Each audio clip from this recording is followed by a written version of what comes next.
La sombra del ciervo blanco.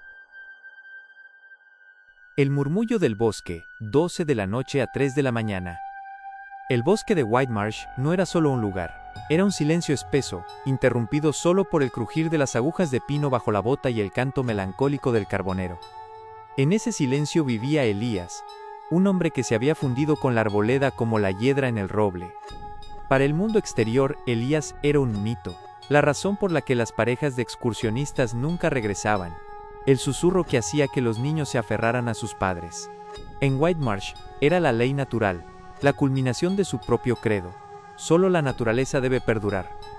Su cabaña era un tumor de piedra y madera, sin luz eléctrica, sin radio. Elías solo necesitaba la luna y el instinto. Esa mañana, el bosque le había entregado un regalo, una huella de bota moderna, de suela de goma, a 3 kilómetros de cualquier sendero oficial. La huella era demasiado profunda, la zancada demasiado errática. Elías sonrió, no era un cazador. Era una presa asustada. Se puso su capote de cuero, que lo hacía invisible contra la corteza. Se ató el cuchillo de obsidiana, un instrumento que cortaba la carne pero que no traicionaba con el destello del metal. Elías no mataba por deporte o por placer. Mataba por convicción. Los intrusos eran plagas que desordenaban el delicado tapiz del bosque. Ellos se llevaban la paz. Él se llevaba sus vidas. 2. La trampa de ecos, 3 de la mañana a 7 de la mañana. La huella pertenecía a una mujer joven llamada Sara. Sara no era una excursionista. Había huido. De una vida, de una ciudad, de un error. Había oído que White Marsh era tan vasto que el mundo no la encontraría. Lo que no sabía es que algo más ya la había encontrado. Mientras Elías la rastreaba, Sara luchaba contra la deshidratación y la paranoia. Cada sombra parecía moverse. Dejó de caminar, apoyada en una haya gigantesca. Necesitaba agua. Vio un arroyo seco, un lecho de guijarros. Luego, lo vio. Un hilo de humo elevándose. Era débil, casi invisible. Pero era la promesa de calor y quizás de refugio. Sara se movió hacia el humo. A medida que se acercaba, la espesura se hacía más oscura. Llegó a un claro donde había una pequeña hoguera humeante. No había nadie. Sobre un tronco toscamente cortado, había un recipiente de barro lleno de agua clara. Sara dudó. Esto no era normal. El miedo la empujó. Cogió el cuenco y bebió con avidez. El agua era fresca, con un sabor ligeramente metálico. En ese momento, una rama seca, que Elías había colocado estratégicamente, cayó a su izquierda. Crack. Sara se giró, no vio nada. Volvió al cuenco, pero algo en su visión se sentía lento. El sabor metálico. ¿No era un mineral? Era el sabor amargo de una hierba paralizante que Elías extraía de los pantanos más profundos. 3. El juicio del silencio, 7 de la mañana a 11 de la mañana. Elías salió de detrás del tronco. No se apresuró. Su rostro, cubierto por una barba de musgo y tierra, era la imagen de la indiferencia. «Lo siento», dijo su voz, que sonaba como el raspado de 2 piedras. No deberían haber pisado las hojas. No deberían haber roto el silencio. Sara intentó gritar, pero su garganta solo emitió un graznido. Sus piernas se doblaron. El cuenco de barro se le cayó de las manos y se rompió. Ahora estaba tendida en la tierra húmeda, su corazón latiendo una estúpida y rítmica alarma. Podía ver a Elías, su figura alta y huesuda cerniéndose sobre ella. ¿Por qué?, Sara logró murmurar, con la lengua como un peso muerto. Elías se agachó. Sus ojos eran del color de la turba vieja, sin un gramo de luz. «Ustedes traen el ruido», explicó, con la paciencia de un maestro hablando con un alumno lento. El ruido de sus máquinas, el ruido de su miedo. Y el ruido más intolerable, el ruido de su ausencia de respeto. Le señaló con el mentón algo más allá del claro. Sara forzó la vista. A 20 metros, apenas visible entre la niebla baja, había un antiguo petroglifo tallado en una roca. No era un dibujo de animales.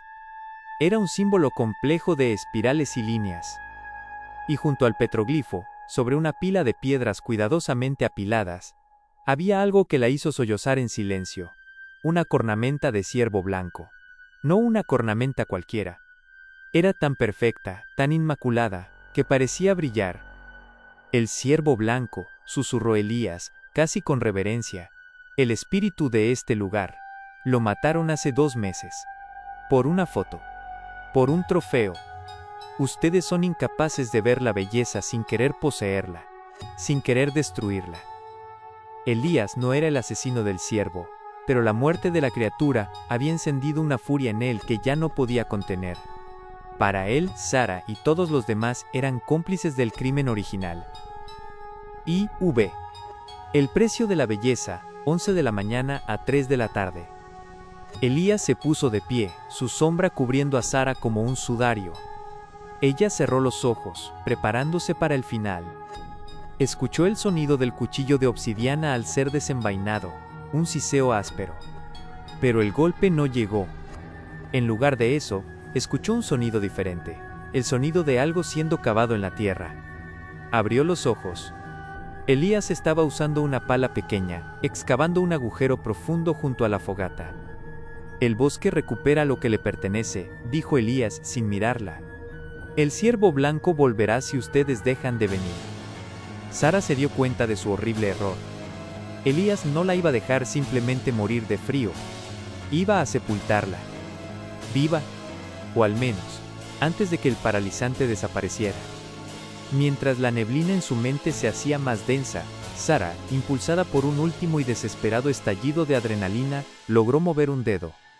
Luego, la mano. Recordó el arroyo seco. Con una fuerza que no sabía que tenía, Sara se arrastró, no hacia Elías, sino hacia la hoguera humeante, revolviendo ceniza y tierra. Elías apenas notó el movimiento. Estaba concentrado en la tumba. Sara encontró un tizón candente, y con una lentitud insoportable, lo empuñó. Elías terminó de cavar el agujero. Se giró. Su rostro mostró una fugaz expresión de sorpresa al verla intentar arrastrarse. «Qué lástima», dijo con un suspiro de decepción. «Siempre luchan». Se acercó a ella. Cuando estuvo a menos de 1 metro, Sara levantó el tizón como un último y ridículo estoque. No para quemarlo, sino para marcar algo. En su último acto de lucidez, apuñaló el muslo de Elías. Él gruñó, el dolor era agudo pero no grave. Pero el tizón dejó algo más que dolor. Una quemadura fresca. Un olor a carne chamuscada que Elías no podría ocultar, ni de él mismo, ni del bosque. Él la remató con una rápida, silenciosa estocada de obsidiana. Epílogo, 3 de la tarde. Elías, cojeando ligeramente, cubrió el cuerpo de Sara con tierra y hojas. Un intruso menos. El bosque ya estaba más tranquilo. Luego, se quitó el capote de cuero y miró la quemadura en su muslo. Una mancha roja y fea, que ardía, que olía a humo y a civilización. Algo nuevo y desordenado en su mundo perfecto. A Elías le gustaba pensar que no dejaba rastro. Pero ahora, por primera vez, él llevaba uno. Un recuerdo ardiente. Una marca que le decía a cualquiera que supiera mirar que el hombre del bosque ya no era solo la ley, sino también una presa herida.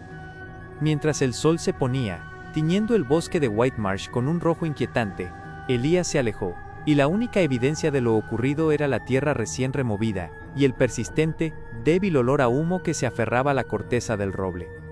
El bosque estaba en silencio, esperando,